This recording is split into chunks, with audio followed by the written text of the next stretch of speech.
Change is hard, and I'm speaking for myself, but I think you can all agree that even when we want a change, perhaps especially when we want a change, there's a resistance there to taking the action steps to creating lasting behavior change and having healthy habits and the self-discipline and self-control to maintain a healthy change that we want or desire.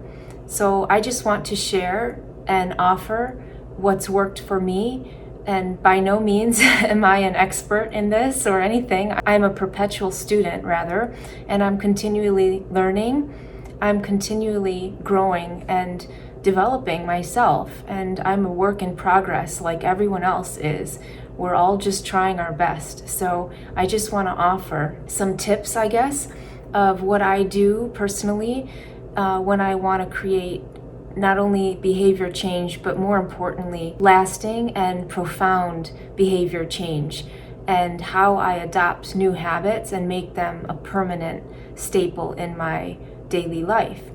So the first thing, of course, is recognizing your desire, wanting something. There's the ego, the striving mind. So recognizing that and being aware, that's step number one, and that's good. There's the awareness there that I want to achieve a certain thing, or I have a goal in mind, or I want to become this type of person. Having a clear intention is step number one, and it might help you to write this down. That's what I do in my journal.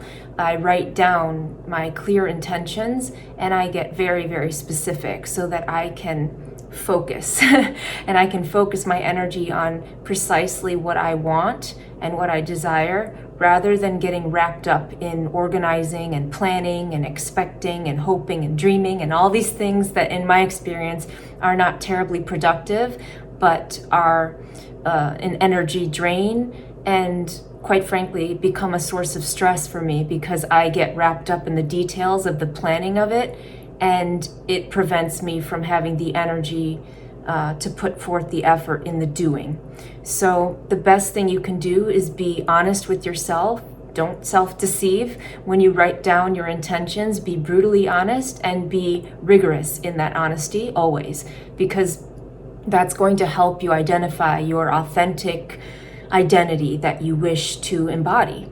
And that's very, very important. I would think it would go without saying, but perhaps it needs to be spoken explicitly. So I'm speaking it explicitly, that you must be very honest with yourself and you must establish your clear set and setting. That is, your clear intentions and the context in which those intentions will unfold for you. Any lasting and meaningful change, in order for that to take place, you have to understand yourself. That's my motto in life: know thyself. If you've never gone within and explored exactly what your deepest desires are, what your true intentions are on this earth, and what your purpose is, what you believe your purpose is, spend some time, explore that, because it's worthwhile establishing that clear intention before you get into any heavy-duty self-improvement work. Now your task becomes focusing simply on doing the actions that will support you embodying that desired identity. So what has helped me achieve my goals is, perhaps ironically, not focusing on the goal or the outcome at all, but focusing rather on doing the actions each and every day repeatedly to create the desired identity, my desired identity. I don't mean that being goal-oriented is unhelpful. Being goal-oriented and ambitious is wonderful. But again, for me at least, my personality is such that I get wrapped up in the goal, wanting to achieve the goal and being results-driven, and I tend to lose my momentum for the action. So everyone's different, and going back, you must know yourself. You just have to know what type of person you are, and I'm just sharing what's helpful for me. So I know the type of person I am, and that is that I get wrapped up in details. I get wrapped up in organizing and planning, expectations and hopes and dreams. And maybe that's the Gemini in me, that I'm just a little bit aloof. And so that's okay, but I try and mitigate that and manage. I have a strong self-management regimen, which is to say that I practice being compassionate with myself. I recognize the parts of my personality that don't necessarily work for my bottom line, and I say, okay, Jen, how can I make this work for me? How can I turn my weakness or my shortcoming into something that will propel me forward and reaching my goal? So for me, that's kind of jettisoning the goal for now, putting that on the side, and instead focusing on doing tasks. And for me, I get overwhelmed, so I make the list very short. And on some days, I mean that the list becomes one or two things even that I just want to get completed, that I don't want to be stuck in the planning phase or the expectation phase.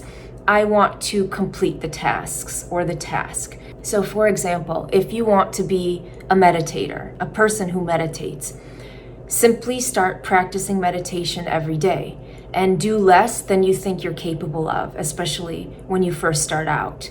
Because over time, practicing meditation every day, over time, the repeated action of that practice makes you become a person who meditates.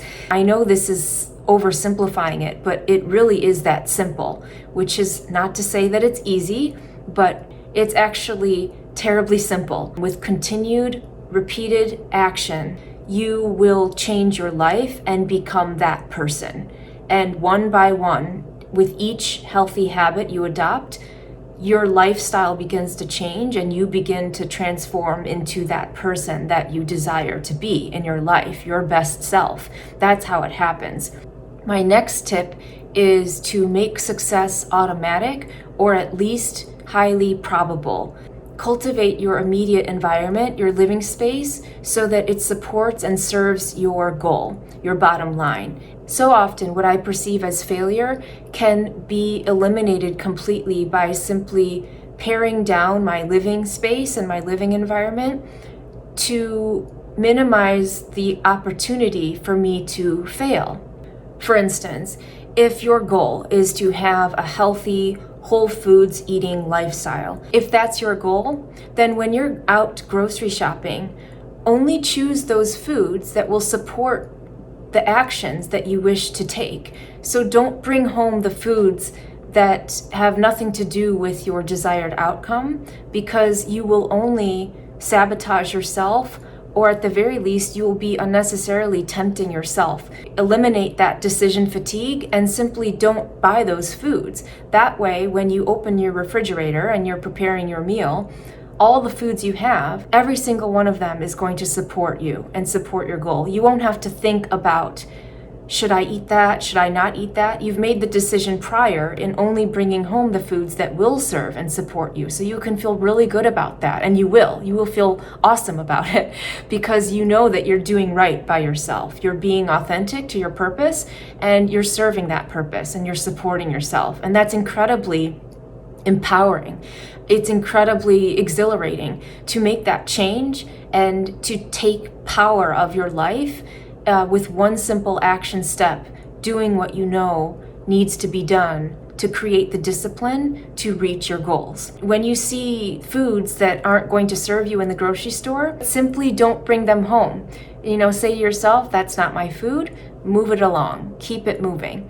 And so what you're doing is completely eliminating your possibility for failure, or you're making it far less likely for you to fail at mealtime, because you're going to have the tools you need, in this case the foods there, that are going to serve you and support your journey.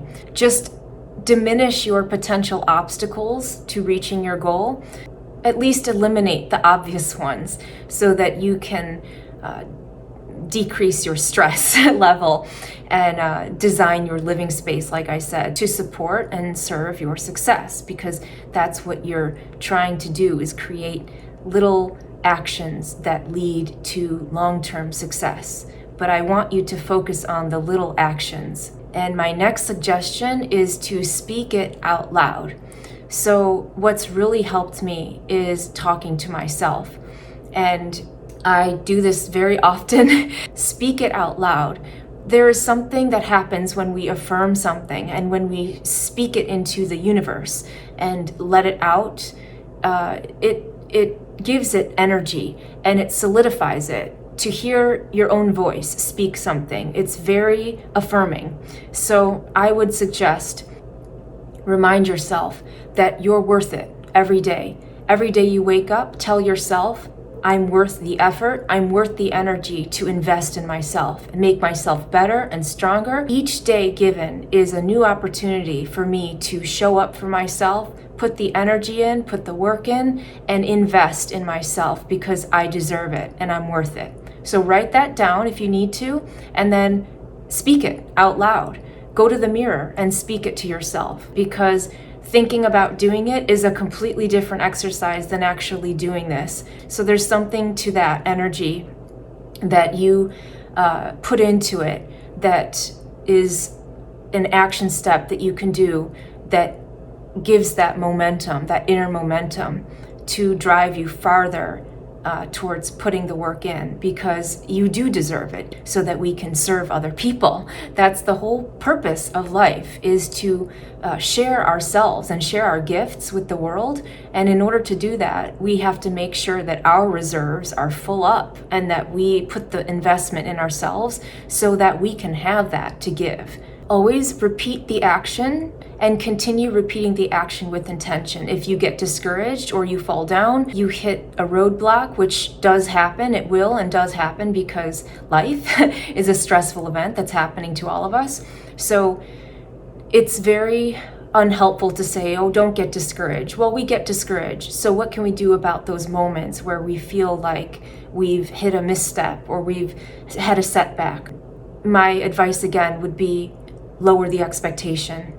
Make the list shorter. If you can have no expectations, that would actually be the best thing, because having no expectations means that you are just present in the doing of the action, and there is not that results-driven egoic mind that's getting in the way of you focusing on your doing. The best performance that you will have and experience, I promise you, will be when you can be fully present with yourself and whatever activity you're doing, whether it's a creative activity, whether it's a teaching activity, whether you're volunteering in your community, helping a neighbor, speaking in interpersonal relationships, socializing, anything. Your best performance will be when you are able to be completely 100% present. Repeated behavior, repeated action of the habit is what creates that lasting habit change over time and the consistency. In fact, one of my clients was texting me the other day, and she was making her salad, that she was following my salad video, and she was saying how great it has been making her feel. And she said, Jennifer, don't you think, I wrote down her text. She said, Jennifer, don't you think these practices get more and more strengthened when we repeat the practices? And I texted back, yes, and I gave the thumbs up, because she's absolutely right. It's just the repeated action and the continuation of that creates consistency, and it propels that self-motivation. And then you become the type of person that becomes very good at managing yourself and self-regulation. It doesn't come naturally to many people, and that's okay, but practice, and it will become easier and easier over time.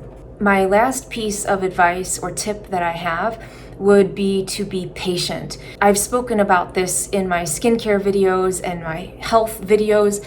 We all want, I'm no different. We all want a quick fix, and wouldn't it be nice if putting a cream on your face would be overnight, you have beautiful skin or clear skin without acne and smooth skin, or one day of healthy eating would, overnight yield a healthy body and a healthy weight and feeling great and all these things. It doesn't work that way. You have to be patient and consistent. And in order for you to be patient, you have to exercise compassion with yourself. Always treat yourself as if you would be treating a loved one or a friend. That works very well, because when the temptation is there to be negative in the I guess what I'm trying to say is, when the temptation is there to be so self-critical that it impedes progress, that's not going to be productive. So self-improvement of any kind requires time, and it requires effort and energy. And it won't happen overnight, but it will happen over time. The effects will be cumulative when you put the work in. They will. So promise yourself that you will be persistent and steadfast with yourself, but also that you will be flexible and forgiving and compassionate, most of all. Always be mindful of your choices, because your choices collectively become your life. And it is in each of our power to do that. We have the tools, we know what to do. When we apply the knowledge, we can live to our highest potential. We can optimally function, and we can show up for ourselves and other people. And also practice gratitude. That's very important. Practicing gratitude and meditation each and every day, even if it's just a few minutes, take that time, give that to yourself. Give yourself that time and space to open up that space within. You have the power to change. If you are resistant to change, that's very common. Change is probably the most difficult thing that humans can be asked to do, is to change something, because we're all creatures of habit. But it is possible, and you can help yourself create lasting change that you want. And when you do that, it is the most empowering gift and sense of accomplishment that you will have. And it's worth it. I will never stop saying that you have to remind yourself that you are worth the investment. You are worth the daily investment in yourself, and you're deserving the benefits of the work that you put in. So good luck. I thank you as always for watching, and you shall see me soon. Bye.